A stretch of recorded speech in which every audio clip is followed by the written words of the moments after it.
Hello everyone, welcome to our YouTube channel RPSC bio academy. हम जो chapter discuss कर रहे थे वो था एनिमल टिश्यू। एनिमल टिश्यू हमने स्टार्ट किया था और एनिमल टिश्यू के अंदर हम पढ़ रहे थे एपिथेलियल टिश्यू। और कल हमने एपिथेलियल टिश्यू को कंप्लीट कर लिया था। हमने इसके 2 पार्ट पढ़े थे, simple epithelial tissue and compound epithelial tissue. कल हमने दोनों ही पार्ट्स को कंप्लीट कर लिया था।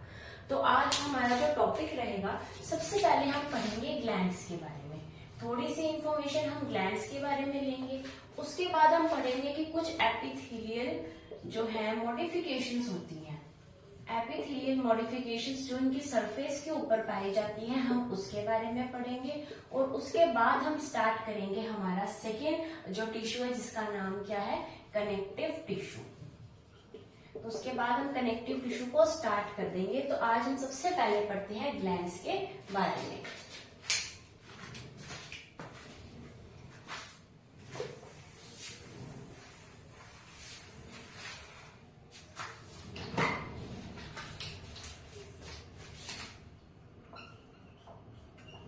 तो हम पढ़ रहे हैं ग्लैंड्स के बारे में, ठीक है। हमने जो है सिस्टम जो पढ़े थे उसके अंदर हमने एंडोक्राइन सिस्टम भी पढ़ा था। तो एंडोक्राइन सिस्टम के अंदर भी क्या आते हैं, ग्लैंड्स ही आते हैं।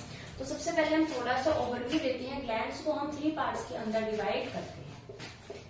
ग्लैंड्स को हम जनरली 3 पार्ट्स के अंदर डिवाइड करते हैं। एक ग्लैंड्स होते हैं एक्सोक्राइन ग्लैंड्स, एक्सोक्राइन ग्लैंड्स। फिर आएंगे हमारे सामने एंडोक्राइन ग्लैंड्स, और फिर हमारे सामने आएंगे हेटेरोक्राइन ग्लैंड्स, या फिर जिन्हें क्या कहा जाता है, मिक्स्ड ग्लैंड्स। तो हेटेरोक्राइन या फिर मिक्स्ड ग्लैंड्स, तीसरे टाइप के ग्लैंड्स हमारे सामने होते हैं। सबसे पहले हम देखते हैं एक्सोक्राइन ग्लैंड को। तो जो एक्सोक्राइन ग्लैंड्स होते हैं, ये वो ग्लैंड्स होते हैं जो कि कैसे होते हैं, जिनके अंदर डक्ट्स पाई जाती हैं। यानी इन्होंने अपना जो भी सिक्रीशन करना है, उस सिक्रीशन को करने के लिए इनको डक्ट की, इनको एक ट्यूब की जरूरत पड़ती है। ऐसे ग्लैंड्स को बोला जाता है एक्सोक्राइन ग्लैंड्स।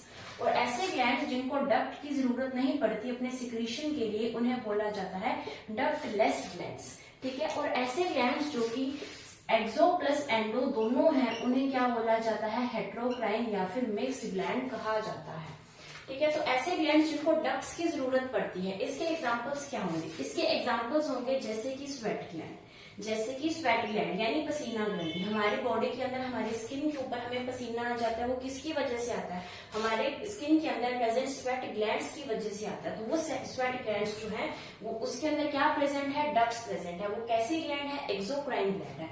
उसी तरीके से हम यहाँ पर कह सकते हैं सीबेशियस ग्लैंड।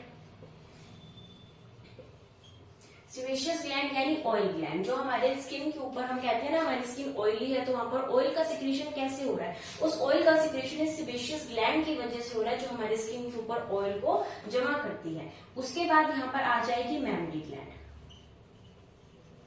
जो मेमरी ग्लैंड है वो भी डक्ट के थ्रू अपना सिक्रीशन करती है, तो वो भी कैसी हो जाएगी, एक्सोक्राइन ग्लैंड्स। जैसे कि आ जाएंगी हमारी लैक्राइमल ग्लैंड, जो हमारी आंखों के अंदर प्रेजेंट होती है ग्लैंड, उसे क्या बोला जाता है, लैक्राइमल ग्लैंड। तो यहाँ पर बहुत सारी है, हमने अच्छे से डिस्कस कर लिया था वैसे भी। तो इसके अंदर ये जो सारी ग्लैंड्स आएंगी कैसी होंगी, एक्सोक्राइन ग्लैंड्स। और जो भी ग्लैंड्स हमने पढ़ी थी हमारे एंडोक्राइन सिस्टम के अंदर डिटेल में, वो सारी की सारी कैसी हो जाएंगी, एंडोक्राइन ग्लैंड। जैसे कि थायराइड ग्लैंड, जैसे कि थाइमस ग्लैंड, ठीक है। जैसे कि हम कह सकते हैं हमारी हाइपोथैलेमस,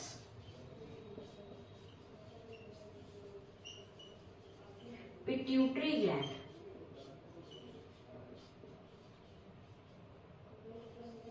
जैसे कि पीनियल ग्लैंड। तो ये सारी जो है, इसके अलावा और भी हमने किसके अंदर पढ़ी थी, एंडोक्राइन सिस्टम के अंदर। तो जिसकी भी डिटेल्स हमने एंडोक्राइन सिस्टम के अंदर पढ़ी थी, वो सारी कैसी हैं, एंडोक्राइन ग्लैंड्स। और जो हमारी मिक्स्ड ग्लैंड या फिर हेटेरोक्राइन ग्लैंड्स हैं, इनकी अगर हम एग्जांपल की बात करें, तो इनके अंदर एग्जांपल आता है पहला पैनक्रियास। पैनक्रियास के अंदर क्या होगा, पैनक्रियास एक्सोक्राइन भी है, एंडोक्राइन भी है, क्योंकि पैनक्रियास जो है वो डाइजेस्टिव एंजाइम्स भी रिलीज करती है।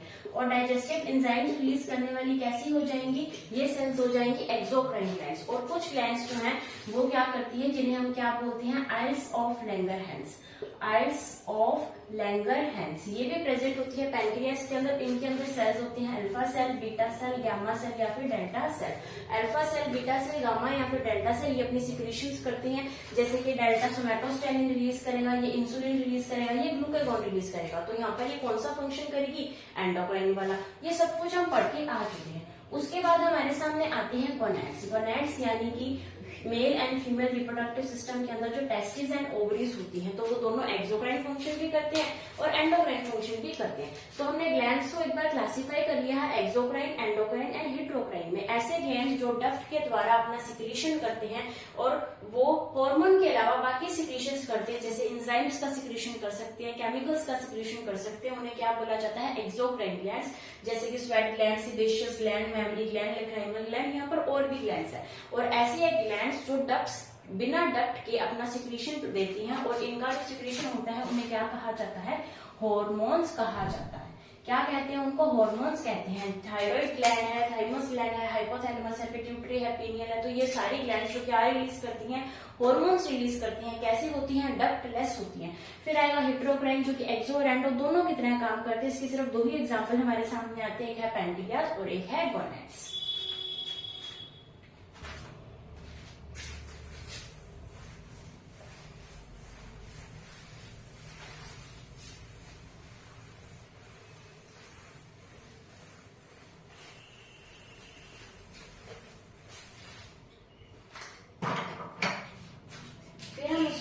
और डिवाइड करते हैं ग्लैंड्स को on the basis of nature of secretion. Nature of secretion यानी इनका जो सिक्रीशन है उनका नेचर किस तरीके से है, किस तरीके से कोई सेल जो है वो ग्लैंड जो है वो रिलीज करती है अपने सिक्रीशन। उसके बेस पर भी हम इसको 3 पार्ट्स के अंदर डिवाइड करते हैं। पहला आएगा एक्राइन, या फिर इसे क्या बोला जाता है, इक्राइन, या फिर इसे बोला जाता है एपिक्राइन। सेकेंड हमारे सामने क्लासिफाइड होगा एपोक्राइन और थर्ड होगा होलोक्राइन। तो ये 3 तरीके की हमारे सामने जो है ग्लैंड्स को हमने क्या कर लिया है, डिवाइड कर लिया है। बेस क्या है, नेचर ऑफ सिक्रीशन, किस तरीके से सिक्रीशन होता है। अगर हम बात करें एक्राइन या फिर इक्राइन, इसके अंदर सिक्रीशन कैसे होता है। जैसे हमारे सामने ये एक सेल है, तो इस सेल के अंदर क्या होगा, इसका जो सिक्रीशन है वो कहाँ इकट्ठा हो गया, यहाँ पर इकट्ठा हो गया। ये किसका सिक्रीशन है, इस सेल का सिक्रीशन है। अब ये सिक्रीशन इसने बाहर की तरफ करना है, तो ये सिक्रीशन ये क्या करेगी, अपने सेल से बाहर निकाल देगी। और ये सिक्रीशन किस तरीके से बाहर निकालेगी, सिंपल डिफ्यूजन मेथड से। सिंपल डिफ्यूजन मेथड से इसने क्या किया, अपना सिक्रीशन बाहर निकाल दिया। ऐसा सिक्रीशन जिसके अंदर इसके साइटोप्लाज्म में कोई भी हानि नहीं हुई, इसका साइटोप्लाज्म जो है वो डैमेज नहीं हुआ, जिसके अंदर जो है सेल का साइटोप्लाज्म के अंदर कोई भी डैमेज नहीं होता। साइटोप्लाज्म उतने अमाउंट में है, लेकिन उसका जो सिक्रीशन है वो डिफ्यूजन के थ्रू सेल से बाहर निकाल दिया जाए, तो ऐसी ग्लैंड्स कहलाती हैं एक्राइन, इक्राइन या फिर एपिक्राइन ग्लैंड्स। अगर हम बात करें एपोक्राइन ग्लैंड की, तो ये हमारे सामने फिर से वही ग्लैंड एक एपोक्राइन ग्लैंड है, जिसके अंदर इसका ये क्या है, एक सिक्रीशन है। अब ये सिक्रीशन क्या करेगा, ये सिक्रीशन अपने आसपास इस तरीके की एक लेयरिंग बना लेगा और ये जो लेयर है ये इस तरीके से सिक्रीट हो जाएगी। अब इस लेयर के अंदर इसका सिक्रीशन तो है ही, लेकिन साथ में इसका साइटोप्लाज्म भी चला गया। कुछ अमाउंट में इसका क्या चला गया, साइटोप्लाज्म भी इसके अंदर चला गया। तो ऐसा सिक्रीशन जिसके अंदर जो है साइटोप्लाज्म लॉस्ट हो जाता है, तो साइटोप्लाज्म जो है वो इसके अंदर क्या कह सकते हैं, थोड़ी अमाउंट में क्या हो जाता है, लॉस्ट हो जाता है। तो स्मॉल अमाउंट के अंदर अगर साइटोप्लाज्म जो है वो लॉस्ट हो जाए तो हम उसे क्या बोलेंगे, उस ग्लैंड को बोला जाएगा एपोक्राइन ग्लैंड।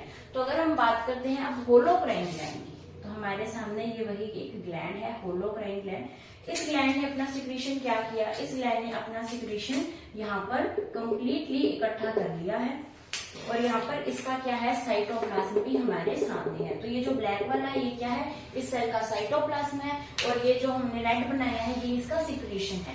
और ये कहाँ प्रेजेंट है, ये किसी न किसी टिश्यू के अंदर ही प्रेजेंट होगी, यानी इस साइड भी सेल होगा, इस साइड भी एक सेल होगा। तो ये ग्लैंड क्या करती है, ये कंप्लीटली यहीं से कंप्लीटली ग्लैंड ही क्या हो जाएगी, लॉस्ट हो जाएगी। तो ये कंप्लीटली ग्लैंड ही लॉस्ट हो जाएगी, अपना सारा का सारा साइटोप्लाज्म यहाँ पर क्या कर देगी, लॉस्ट कर देगी उसके सिक्रीशंस के साथ। तो जब कंप्लीटली जो साइटोप्लाज्म है वो लॉस्ट हो जाए, यानी यहाँ पर साइटोप्लाज्म कैसा हो गया, साइटोप्लाज्म कंप्लीटली लॉस्ट हो गया, तो ऐसी ग्लैंड को क्या बोला जाता है, ऐसी ग्लैंड को बोला जाता है होलोक्राइन ग्लैंड। तो हमारे सामने ग्लैंड जो है वो 3 तरीके की आ गई। कैसे ग्लैंड, जो अपना साइटोप्लाज्म मतलब अपना बचाव पहले और अपना सिक्रीशन दे देते हैं, अपना बचाव करते हैं, वो कौन से होते हैं, एक्राइन, ईक्राइन या फिर एपिक्राइन। तो ऐसे जो अपना साइटोप्लाज्म अपने पास रख लेते हैं। एपोक्राइन वो होते हैं जो अपना थोड़ा सा साइटोप्लाज्म दे देते हैं, और होलोक्राइन, होलो का मतलब ही होता है कंप्लीट, तो ये क्या करते हैं, अपना कंप्लीट ही साइटोप्लाज्म जो है यहाँ पर दे देते हैं। ठीक है, तो इस तरीके से हमने इन ग्लैंड्स को डिवाइड किया। अब जो क्वेश्चन आते हैं वो क्वेश्चन इनके जो है नाम से, ये जो हमने इसका पढ़ी है थ्योरी, इससे नहीं आएंगे, क्वेश्चन आते हैं इसके, हम कह सकते हैं एग्जाम्पल से। ठीक है, अभी हम क्या करेंगे, इसके जो एग्जाम्पल्स हैं वो बहुत सारे हैं। किसके एग्जाम्पल्स बहुत सारे, एक्राइन, ईक्राइन या एपिक्राइन, जैसे कि सलाइवरी ग्लैंड, जैसे कि सेबेशियस ग्लैंड, जैसे कि लैक्राइमल ग्लैंड, और भी बहुत सारे हम यहाँ पर लिखते जाएंगे, जैसे कि थायराइड ग्लैंड। तो सारे के सारे सिक्रीशंस किस तरीके से, इसी तरीके से सारे सिक्रीशंस ज्यादातर होते हैं, लेकिन इनके अंदर हमारे पास एक जो एग्जांपल्स आएंगे वो एग्जांपल्स बहुत ही कम अमाउंट में है। तो हम एपोक्राइन और होलोक्राइन के एग्जांपल्स को लर्न करेंगे, जो इनके अलावा बच गए वो सारे एक्राइन या ईक्राइन के अंदर आ जाएंगे। तो एपोक्राइन का हमने सिर्फ एक ही एग्जाम्पल पढ़ना है, जिसका नाम क्या है, मैमरी ग्लैंड। तो मैमरी ग्लैंड के अंदर एपोक्राइन जो है वो ग्लैंड, मैमरी ग्लैंड किस तरीके का ग्लैंड है, एक एपोक्राइन ग्लैंड है। ठीक है, इसका सिर्फ एक ही एग्जांपल याद करना है, और इसके अंदर हमने 3 ग्लैंड याद करने हैं। सॉरी, इसके अंदर हमने सेबेशियस लिख दिया, सेबेशियस यहाँ नहीं आएगा, यहाँ पर स्वेट ग्लैंड आएगा। तो यहाँ पर जो होलोक्राइन है, होलोक्राइन के अंदर सारे ऑयल वाले ग्लैंड्स आते हैं, जैसे कि सेबेशियस ग्लैंड। सेबेशियस ग्लैंड कैसा है, सेबेशियस ग्लैंड एक ऑयल ग्लैंड है, सेबेशियस ग्लैंड एक ऑयल ग्लैंड है। उसके अलावा और कौन से ऑयल ग्लैंड्स जो है वो यहाँ पर प्रेजेंट होते हैं। एक ग्लैंड आएगा मीबोमियन ग्लैंड, मीबोमियन ग्लैंड, और एक आएगा जीज ग्लैंड या जायस की ग्रंथि इसे बोला जाता है। तो जीज ग्लैंड कह दो या जायस की ग्रंथि कह दो, ये प्रेजेंट होता है। तो सेबेशियस ग्लैंड तो हमें पता है, हमारी स्किन के अंदर सेबेशियस ग्लैंड प्रेजेंट होता है। उसके बाद मीबोमियन एंड जीज ग्लैंड, ये ग्लैंड हमने कभी सुने नहीं है, तो ये ग्लैंड आखिर प्रेजेंट कहाँ होते हैं। अगर हम बात करें मीबोमियन ग्लैंड की, तो मीबोमियन ग्लैंड जो है ये हमारी आंख के अंदर प्रेजेंट होता है। जो हमारी आंख के अंदर नीचे वाली पलक है उसके अंदर एक लाइन पाई जाती है, जिसे क्या बोलते हैं, वाटर लाइन कहा जाता है, जहां पर लड़कियां काजल लगाती है। तो वो वाली जो लाइन होती है, उस लाइन के ऊपर क्या प्रेजेंट होते हैं, मीबोमियन ग्लैंड प्रेजेंट होते हैं, और वहीं पर ही क्या प्रेजेंट होते हैं, जीज ग्लैंड भी वहीं पर प्रेजेंट होते हैं। कई बार आप देखोगे कईयों की आंखों के अंदर यहाँ पर एक छोटी सी पिंपल हो जाता है, जिसे हम यहाँ पर देख सकते हैं, इतना मोटा सा पिंपल या हमें दाना दिखाई देता है, जो कि ऐसे देखने पर लगता है इसके अंदर कोई व्हाइट फ्लूइड भरा हुआ है। तो वो जो उसके अंदर व्हाइट फ्लूइड भरा हुआ है वो जीज ग्लैंड के अंदर इन्फेक्शन होने से ही हुआ है, क्योंकि या तो हम कहते हैं ना इसके मस्सा हो गया, मोल हो गया, वो कम्प्लीटली मस्कुलर स्ट्रक्चर होती है, लेकिन अगर उसके अंदर कोई सिक्रीशन भरा हुआ है और वो बड़ा हो चुका है हमारी आंख के पास, तो वो किसके अंदर इन्फेक्शन होता है, जीज ग्लैंड के अंदर इन्फेक्शन होने के कारण होता है। तो मीबोमियन ग्लैंड एंड जीज ग्लैंड दोनों ही ऑयल ग्लैंड्स हैं और दोनों ही हमारी आंख के अंदर प्रेजेंट होते हैं। और लैक्राइमल ग्लैंड भी हमारी आंख के अंदर ही प्रेजेंट होती है, लेकिन लैक्राइमल ग्लैंड हमारी इस वाली सरफेस पर प्रेजेंट होती है। तो लैक्राइमल ग्लैंड हमारी यहाँ प्रेजेंट होगी अपर आई पर, और जो मीबोमियन एंड जीज ग्लैंड है वो हमारे लोअर आई लैशेस के अंदर जो है वहां पर प्रेजेंट होती है। तो इसी के साथ हमारा जो कंप्लीट होता है, हमने देखा ग्लैंड्स का क्लासिफिकेशन। एक चीज और आती है कि हमें पता होना चाहिए हमारी बॉडी के अंदर यूनिसेलुलर ग्लैंड्स कौन कौन से पाए जाते हैं। यूनिसेलुलर का मतलब है ग्लैंड जो सिर्फ एक ही सेल का बना हुआ है। तो यूनिसेलुलर ग्लैंड हमारी बॉडी के अंदर 2 ही हमें देखने को मिलते हैं, एक का नाम है गॉबलेट ग्लैंड्स और एक का नाम है पैनेट सेल्स। तो पैनेट सेल्स जो होते हैं, ये पैनेट सेल लाइसोजाइम का सिक्रीशन करते हैं। तो पैनेट सेल से लाइसोजाइम का सिक्रीशन और गॉबलेट सेल से म्यूकस का सिक्रीशन। ये जो सिक्रीशन है ये किसके द्वारा किया जाता है, यूनिसेलुलर ग्लैंड्स के द्वारा किया जाता है, और ये 2 ही हैं हमारी बॉडी के अंदर जो यूनिसेलुलर ग्लैंड्स हैं। तो इसी के साथ ही हमारा कौन सा पार्ट कंप्लीट होता है, ये ग्लैंड्स वाला पार्ट कंप्लीट होता है। अब हम देखते हैं एपिथेलियल के टिश्यूज के अंदर कौन कौन सी मॉडिफिकेशंस हमें देखने को मिलती हैं।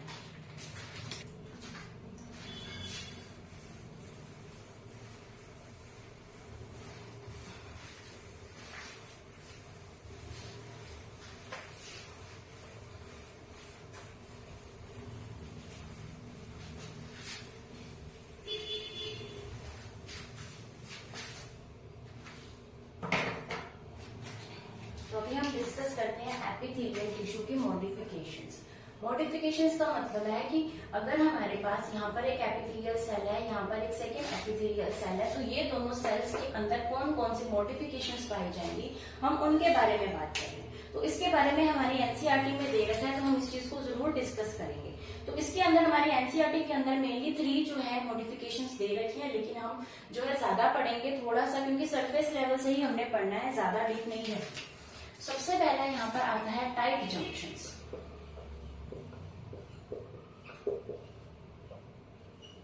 टाइट जंक्शंस क्या होते हैं? टाइट जंक्शंस के बारे में पढ़ते हैं। टाइट जंक्शंस का मतलब होता है कि हमारे पास एक ये सेल है और एक हमारे पास ये सेल है, तो ये दोनों सेल्स हैं। इनका जो आउटर हमारे सामने ये जो आउटर मेम्ब्रेन दिखाई दे रही है, ये आउटर मेम्ब्रेन आपस में क्या हो जाती है, फ्यूज हो जाती है। तो ये आउटर मेम्ब्रेन आपस में फ्यूज हो जाती है ताकि इसका मटेरियल इधर ना जा पाए और इसका मटेरियल इधर ना जा पाए। तो ये जो है ये ना हो सके, इसलिए क्या पाए जाते हैं, टाइट जंक्शंस। तो टाइट जंक्शंस किसके अंदर पाए जाते हैं? ये जो हमारे सामने सेल्स हैं, इन सेल्स की आउटर मेम्ब्रेन जो है वो आपस में चिपकी रहती है, जिसकी वजह से लीकेज ना हो पाए, जिसकी वजह से लीकेज जो है वो ना हो पाए। किसका? सब्सटेंसेस का। जो आयंस है, जो सब्सटेंसेस है, यहाँ के सब्सटेंसेस यहाँ ना जा सके, यहाँ के सब्सटेंसेस यहाँ ना जा सके, इसके लिए कौन से जंक्शंस पाए जाते हैं? टाइट जंक्शंस पाए जाते हैं। फिर हमारे सामने आते हैं गैप जंक्शंस। Gap junctions. तो गैप जंक्शंस क्या होते हैं? गैप जंक्शंस होते हैं कि अगर हमारे पास ये 2 सेल्स हैं, हमारे सामने ये 2 सेल्स हैं, अब इनके अंदर हम चाहते हैं कि जो है यहाँ पर ये वाले जो पार्टिकल्स हैं वो इधर जा सके, इधर वाले पार्टिकल्स या सब्सटेंसेस इधर आ सके। तो क्या होता है कि इन दोनों के अंदर इस तरीके से गैप्स प्रेजेंट होते हैं, यानी 2 सेल्स के बीच में क्या प्रेजेंट है? 2 सेल्स के बीच में गैप प्रेजेंट है। तो इन गैप के प्रेजेंट की वजह से इन्हें क्या बोला जाता है? गैप जंक्शंस कहा जाता है। तो इसकी वजह से यहाँ पर क्या हो सकती है? क्रॉसिंग हो सकती है किसकी? सब्सटेंसेस की, यानी सब्सटेंसेस यहाँ जा सकते हैं, जैसे कि हम कह सकते हैं आयंस। तो अगर आयंस, ये वाले आयंस जो है, अगर वो इधर जाना चाहे तो इन गैप जंक्शंस के थ्रू जा सकते हैं। इसे क्या बोला जाता है? गैप जंक्शंस बोला जाता है। ये कहाँ पाए जाते हैं? ये सारे एपिथेलियल सेल्स के अंदर की हम बात कर रहे हैं। किसकी बात कर रहे हैं हम? एपिथेलियल सेल्स की ही हम बात कर रहे हैं, क्योंकि एपिथेलियल सेल्स में ही पाए जाते हैं। उसके बाद हमारे सामने आता है अडेसिव स्ट्रक्चर्स। यहाँ हम क्या कह सकते हैं? Adhesive junctions. तो अडेसिव जंक्शन क्या होते हैं? अडेसिव जंक्शंस होते हैं जैसे कि हमारे पास एक ये सेल है और ये हमारे पास सेकंड सेल है। तो ये 2 सेल्स हमारे सामने प्रेजेंट है। अब इन दोनों सेल्स के अंदर एक सीमेंट लाइक स्ट्रक्चर जो है वो भर जाती है। तो एक सीमेंट लाइक स्ट्रक्चर का भरना इस तरीके से, इसे क्या बोला जाता है? इसे बोला जाता है अडेसिव स्ट्रक्चर्स या फिर अडेसिव जंक्शंस। ये क्या बनाती हैं? ये एक सीमेंट लाइक स्ट्रक्चर है जो कि यहाँ पर क्रॉसिंग होने नहीं देती। यहाँ पर ये भी क्रॉसिंग को क्या करेगी? रोकेगी। एक सीमेंट जैसी स्ट्रक्चर बन जाती है। उसके बाद हमारे सामने आते हैं डेस्मोसोम्स।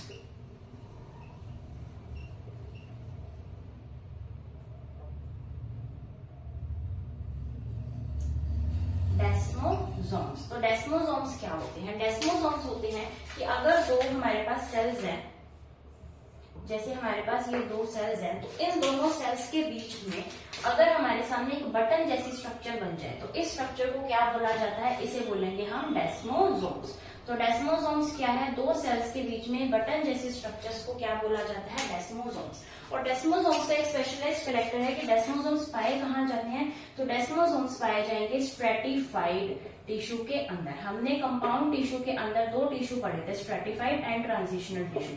तो स्ट्रेटिफाइड टिश्यू के अंदर क्या पाए जाते हैं? डेस्मोसोम्स पाए जाते हैं। उसके बाद हमारे सामने लास्ट इंटरडिजिटेशन।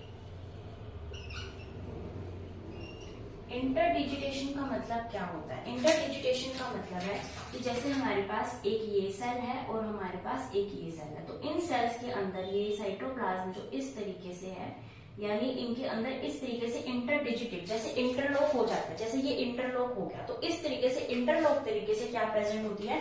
इंटरडिजिटेशन प्रेजेंट होती है। तो इन्हें क्या बोला जाता है? इन्हें बोला जाता है इंटरडिजिटेशन। जैसे कि हमारी फिंगर लॉक हो जाती है, वैसे ही इनकी आउटर मेम्ब्रेन्स भी क्या हो जाती हैं, लॉक हो जाती हैं। और इनके अंदर स्पेशल चीज ये है कि ये कौन से टिश्यू के अंदर पाया जाएगा, ट्रांजिशनल टिश्यू के अंदर हमें देखने को मिलता है। तो जो ट्रांजिशनल टिश्यू है जिसे हमने यूरोथीलियम भी कहा था, तो इस ट्रांजिशनल टिश्यू या फिर यूरोथीलियम के अंदर इंटरडिजिटेशन हमें देखने को मिलती है। तो हो सकता है कि ये चीज भी एक फैक्ट के अंदर पूछ ली जाए कि स्ट्रेटिफाइड टिश्यू के अंदर किस तरीके के जंक्शंस पाए जाते हैं, तो डेस्मोसोम्स पाए जाते हैं। और इंटरडिजिटेशन के अंदर ट्रांजिशनल, इंटरडिजिटेशन के अंदर भी हमारे सामने टी दिख रहा है और ट्रांजिशन के अंदर भी हमारे सामने टी दिख रहा है। तो ये याद करना बहुत इजी हो जाएगा कि इंटरडिजिटेशन के अंदर तो ट्रांजिशन है और डेस्मोसोम्स के अंदर क्या है, स्ट्रेटिफाइड टिश्यू है। ठीक है, इसके अंदर कोई भी टी नहीं है, लेकिन इसके अंदर कितने टी हैं, 2। यहाँ पर हम देखें तो एक ही टी हमें देखने को मिलता है। तो इस तरीके से हम इसको याद कर सकते हैं। ये हमने देखे एपिथेलियल सेल्स के मॉडिफिकेशंस। टाइट जंक्शंस भी प्रेजेंट हो सकते हैं जिसके अंदर ये लीकेज नहीं होने देता। गैप जंक्शंस के अंदर क्रॉसिंग जो है वो पॉसिबल है। एडेसिव जंक्शन के अंदर यहाँ पर एक सीमेंट जैसी स्ट्रक्चर बन जाती है। डेस्मोसोम्स के अंदर एक बटन जैसी स्ट्रक्चर बन जाती है। कैसी स्ट्रक्चर बनती है, बटन जैसी, एक बटन जैसी स्ट्रक्चर हमें देखने को मिलती है। उसके बाद इंटरडिजिटेशन जिसके अंदर क्या होती है, इंटरलॉकिंग हो जाती है। और ये किसके अंदर पाया जाता है, ट्रांजिशनल टिश्यू के अंदर पाया जाता है। तो अभी हम स्टार्ट करते हैं हमारा कनेक्टिव टिश्यू।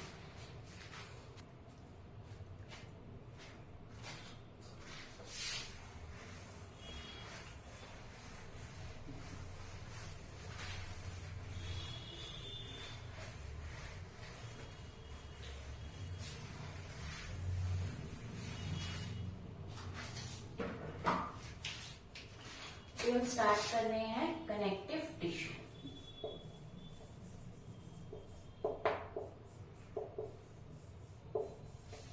तो फिर हम डिस्कस करें कनेक्टिव टिश्यू। तो कनेक्टिव टिश्यू जो है, कनेक्टिव टिश्यू का नाम ही बता रहा है क्या करता है, ये कनेक्ट करता है। इन्हीं दो चीजों को ये कनेक्ट करने का काम करेगा। ठीक है, तो हम बोलते हैं कि सबसे पहले जो कनेक्टिव टिश्यू है उसका नाम क्या था। पहले कनेक्टिव टिश्यू को मीजेनकाइम नाम दिया गया था। क्या नाम दिया गया था, मीजेनकाइम। तो मीजेनकाइम जो नाम दिया गया था, ये मीजेनकाइम नाम दिया था हर्टविग ने। तो हर्टविग ने कनेक्टिव टिश्यू को कौन सा नाम दिया था, हर्टविग ने कनेक्टिव टिश्यू को मीजेनकाइम नाम दिया था। उसके बाद हम डिस्कस करते हैं कि जो कनेक्टिव टिश्यू होता है ये कहाँ से बनता है, यानी कनेक्टिव टिश्यू हमारी कौन सी जर्म लेयर से बनता है। तो ये चीजें हम डिस्कस कर चुके हैं। इसका ओरिजिन कैसा होता है, मीजोडर्मल। तो मीजोडर्मल ओरिजिन होता है कनेक्टिव टिश्यू का। हमने डिस्कस किया था कनेक्टिव टिश्यू कंप्लीटली मीजोडर्म से ही बनता है। उसके अंदर सारी की सारी चीजें, हमारा ब्लड है, हमारा लिम्फ है, हमारा सर्कुलेटरी सिस्टम है, वो सारा का सारा मीजोडर्मल ओरिजिन का ही होता है। उसके अलावा ये बहुत ही वेस्कुलर होता है। कैसा होता है, हाईली वेस्कुलर टिश्यू ये होता है। और हमारी बॉडी के अंदर सबसे ज्यादा अमाउंट में कौन सा टिश्यू पाया जाता है, तो कनेक्टिव टिश्यू ही पाया जाता है। तो ये कैसा टिश्यू है, ये अबंडेंट टिश्यू है, बहुत ही हाई अमाउंट के अंदर हमारी बॉडी के अंदर पाया जाता है। लगभग अगर हम कहें तो 30% हमारी बॉडी के अंदर कनेक्टिव टिश्यू पाया जाता है। तो सबसे अबंडेंट टिश्यू है ये हमारी बॉडी का, सबसे ज्यादा अमाउंट में पाया जाएगा। उसके बाद हम डिस्कस करते हैं कनेक्टिव टिश्यू कहाँ पाया जाता है। तो कनेक्टिव टिश्यू को समझने के लिए हम वापस हमारी स्किन का डायग्राम बनाएंगे। ये क्या है, हमारी बेसमेंट मेम्ब्रेन। इस बेसमेंट मेम्ब्रेन के ऊपर क्या प्रेजेंट होंगे, इस बेसमेंट मेम्ब्रेन के ऊपर प्रेजेंट होंगे एपिथेलियल टिश्यू। कौन सा एपिथेलियल टिश्यू इसके ऊपर प्रेजेंट होगा, इसके ऊपर प्रेजेंट होगा कंपाउंड एपिथेलियल टिश्यू।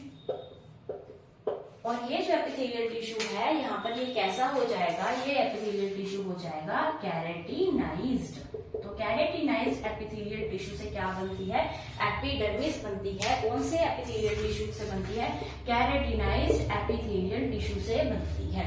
उसके बाद इसके नीचे क्या प्रेजेंट है हमारी, अलग से बना लेते हैं बेसमेंट मेम्ब्रेन। तो ये क्या है हमारी बेसमेंट मेम्ब्रेन। बेसमेंट मेम्ब्रेन के बिना एपिथेलियल टिश्यू नहीं बन सकता। सिर्फ एक ही एग्जांपल है जिसके अंदर बेसमेंट मेम्ब्रेन के बिना भी एपिथेलियल टिश्यू बन सकता है, वो हम डिस्कस कर चुके हैं, वो आप लिखिए कमेंट्स के अंदर।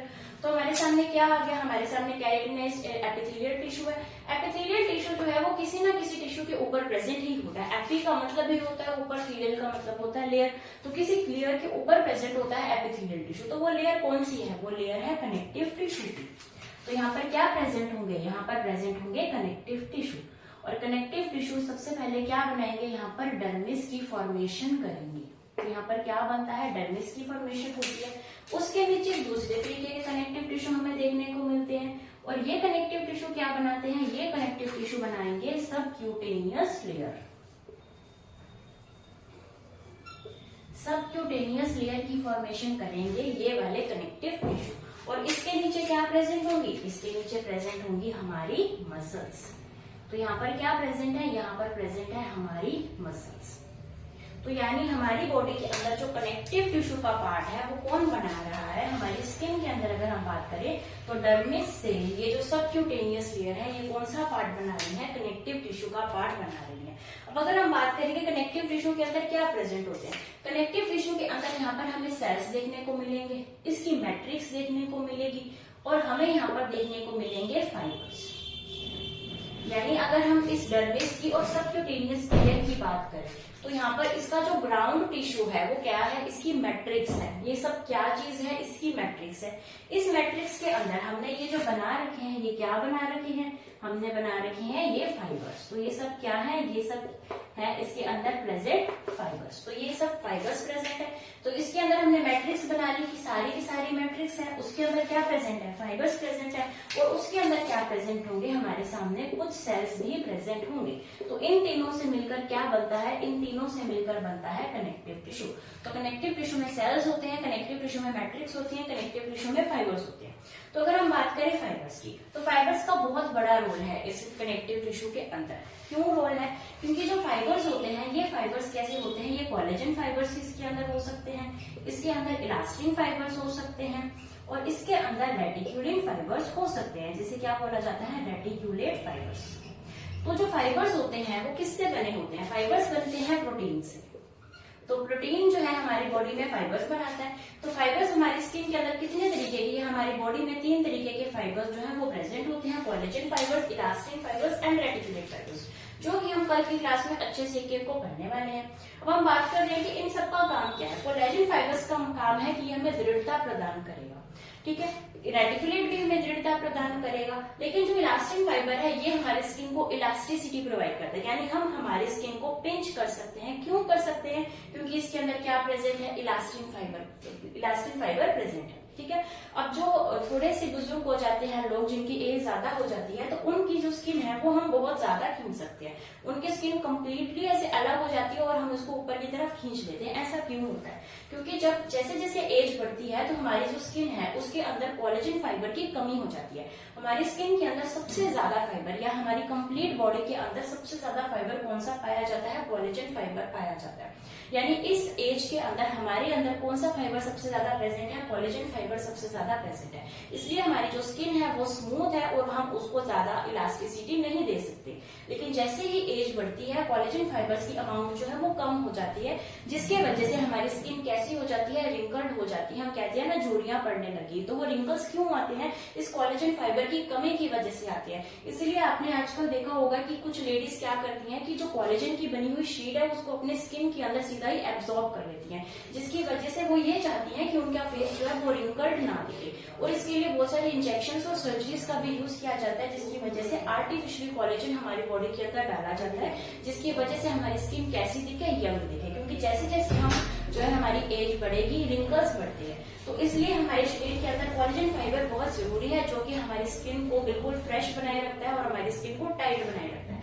तो इसी तरीके से हमारी स्किन के अंदर 3 तरीके के फाइबर्स प्रेजेंट होते हैं। सेल्स भी हमारी स्किन के अंदर, या फिर हम कह सकते हैं इस कनेक्टिव टिश्यू जो है उसके अंदर जो सेल्स है वो भी बहुत सारे तरीके के होते हैं, वो भी हम कल डिस्कस करेंगे। एक एक सेल के बारे में डिस्कस करेंगे, यहाँ से क्वेश्चंस भी बनते हैं। फिर हमने मैट्रिक्स के बारे में भी डिस्कस करना है। कल हम देखेंगे मैट्रिक्स किसकी बनी होती है, हाइलुरोनिक एसिड की। हाइलुरोनिक एसिड कैसे जरूरी है हमारी बॉडी के लिए, हम उसको भी डिस्कस करेंगे। हाइलुरोनिक एसिड हमने पहले कहीं पढ़ा हो या ना पढ़ा हो, लेकिन हमने लॉरियल के एड में हाइलुरोनिक एसिड के बारे में जरूर सुना है, तो हम उसके बारे में भी डिस्कस करेंगे कि क्यों शैम्पूज के अंदर हाइलुरोनिक एसिड पाया जाता है। उसके बाद हम देखेंगे फाइबर्स के बारे में, एक एक फाइबर को हम अच्छे से कल देखेंगे। तो कल की वीडियो बिल्कुल भी मिस नहीं करनी है। कल हम देखेंगे, हम इस कनेक्टिव टिश्यू के अंदर सारे इसके कंपोनेंट्स को देखेंगे और उसके बाद हम कनेक्टिव टिश्यू की क्लासिफिकेशन को स्टार्ट कर देंगे। तब तक आप वीडियो को लाइक कीजिए, शेयर कीजिए, हमारे चैनल को सब्सक्राइब कीजिए। Thank you.